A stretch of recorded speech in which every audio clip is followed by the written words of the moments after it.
Imagine if the fear of eternal punishment, something you've carried for so long, was built on a lie. For generations, we've been told to fear an eternity of suffering for our mistakes. But what if this fear was never meant to be imposed on us in the first place? What if ancient wisdom holds the key to your soul's true journey, one that frees you from fear and guilt? I understand how deeply the fear of punishment after death can be tied to faith. For a long time, I felt the same fear, believing it was real and powerful. But through years of study and research, I found tangible evidence that opened my eyes to something far greater: the true journey of the soul. Once you see this truth for yourself, you'll experience a freedom and peace beyond anything you ever thought possible. Stay with me, and by the end of this video, you'll understand why the fear of hell is the biggest myth of all, and how unraveling it will transform your life and your destiny forever. Section 1. The background of ancient Kemetic philosophy. Let's start with where the idea of we are eternal souls originated. In ancient Kemet, contrary to popular belief, monotheism was the foundation of their teachings. They taught that we are a spark of light engaging life as an aspect of the source of all. Today we call that aspect within ourselves a soul.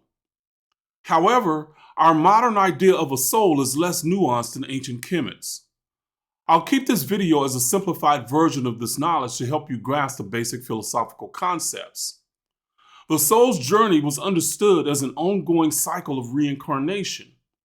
Each life provided a new opportunity for growth and awakening, not as a final test determining eternal reward or punishment. Unlike the Christian concept of eternal damnation, the ancient Egyptians believed that every soul was eternal and continuously evolving through its experiences in the material world. This evolution was driven by gaining gnosis, or self-knowledge, a deeper understanding of the soul's divine nature. Salvation in this context was not about escaping punishment, but about awakening to the truth of one's eternal self. The worst state for the soul, according to the Kemetic teachings, was ignorance of its true nature, which was seen as a symbolic death. The key to liberation was the soul's ability to awaken and remember its divinity, not fear of punishment for earthly transgressions. Section 2. The soul as an actor, an analogy for life's roles. To illustrate the ancient teachings, I'll do so through an analogy that can approximate the ancient philosophy in a simple way. But understand the Kemetic teachings are more nuanced and complex. So here we go. Imagine the soul as an actor playing various roles across countless movies. Each movie represents a different lifetime, where the soul plays both good and bad characters. However, the soul's purpose is not judged for the roles it plays, but to learn from them. Just as an actor might take on a challenging or dark role to grow as a performer, the soul inhabits different lives and experiences to deepen its wisdom and understanding. The key challenge is for the actor to remember that they are not the character they play. In the same way, the soul must awaken to the truth that it is eternal beyond the temporary roles it takes on in each lifetime. Christianity does acknowledge that the soul is eternal. However, the fear of eternal punishment comes from misunderstanding the nature of these roles. Sticking with the actor analogy, Christianity teaches that a single bad character could define the actor forever. Grasping this single concept logically will show you how wrong Christianity is on the idea of eternal damnation. Section 3. Salvation in Kemetic thought versus Christian salvation. The ancient Kemetic concept of salvation stands in sharp contrast to the Christian view. In Christianity, salvation is external, dependent on belief in the resurrection of Jesus to avoid hell and achieve eternal life. However, in Kemetic thought, salvation is deeply internal. It centers around awakening to self-knowledge, or gnosis, the realization that the soul is eternal, divine, and inherently connected to the benevolent universe. For the Kemetians, the worst fate wasn't punishment after death. Rather, it was failing to awaken to this profound truth during one's lifetime. The failure is symbolized by the second death, a state of ignorance where the soul remains trapped in the illusion of separation from its divine source. In this state, the soul is burdened by fear, unaware of its true power, and endlessly caught in a cycle of reincarnation, experiencing life's challenges without understanding its higher purpose. Awakening, then, is not merely about escaping suffering, but about recognizing the universe as a friendly, supportive place. It's about moving beyond the fear of life's circumstances and realizing that our true power as souls comes from living in harmony with our divine nature. Through this awakening, we embrace the freedom and empowerment that come with knowing our essence, breaking free from the illusion of separation and experiencing life with clarity and peace. But what is the illusion? Many believe it means something isn't real, but that's not true. Our life experiences are very real. What you feel is real. The illusion lies in the belief that we have no control over our circumstances. To awaken is to break free from the chains of helplessness and realize the power we hold within. It's about embracing the truth that we are not victims of life, but creators of our own reality.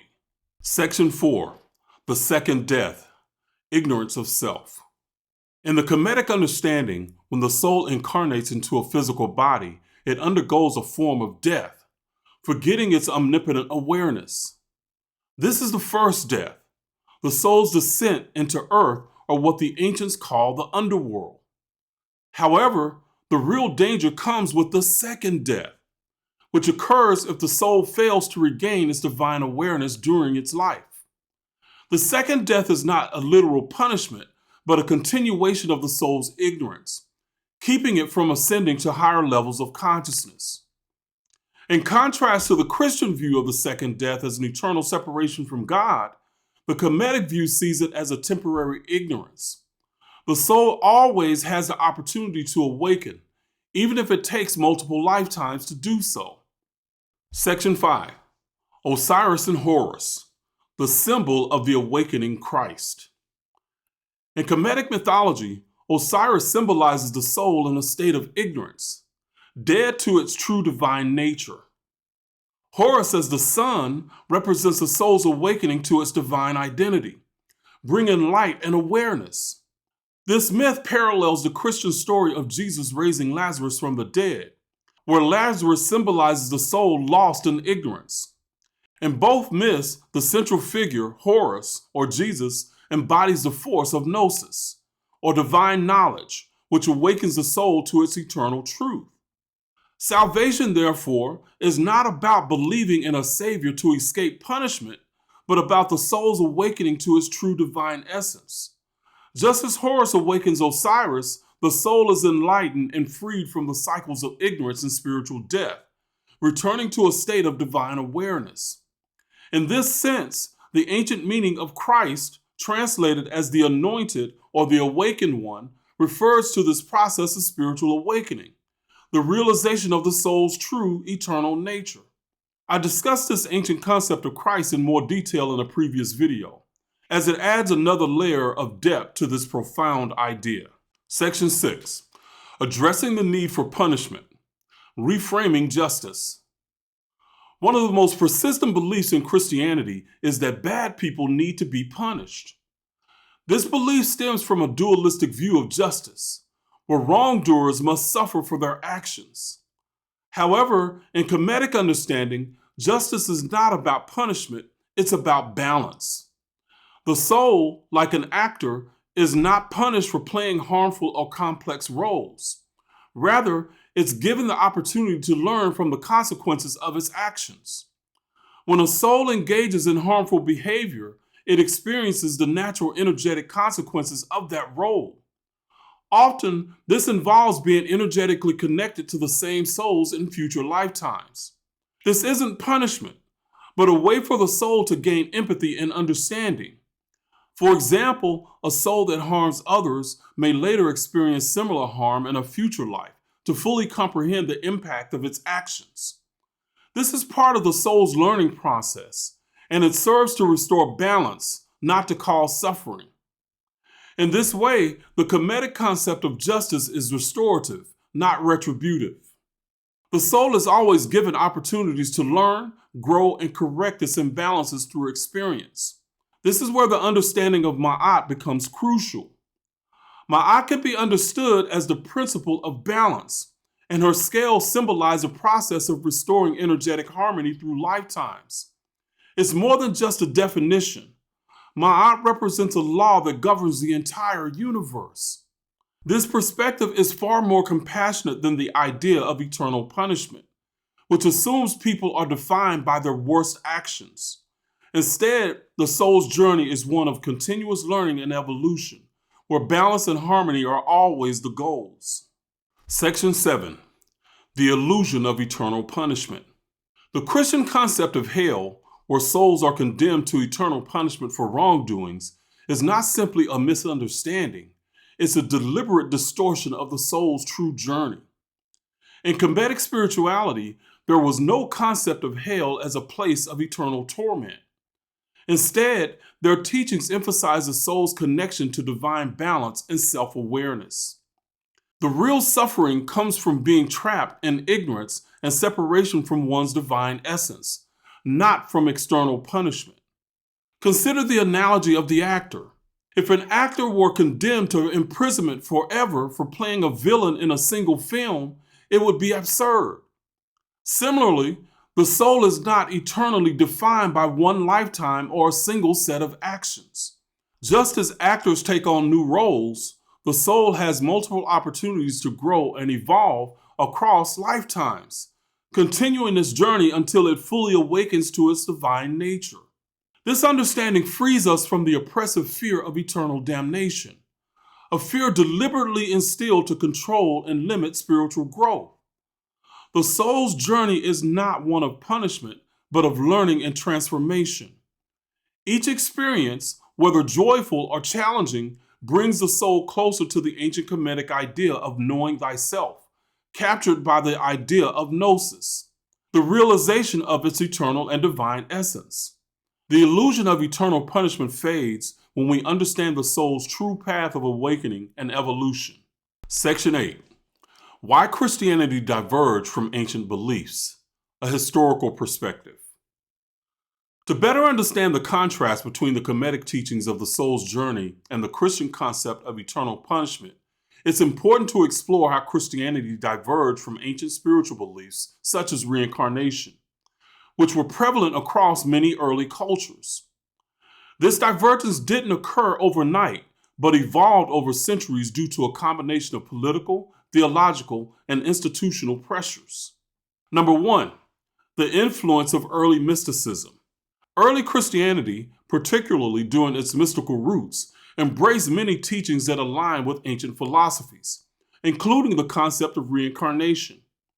Gnostic Christian sects, much like their Kemetic counterparts, believed the soul was on a journey of continuous evolution through multiple incarnations.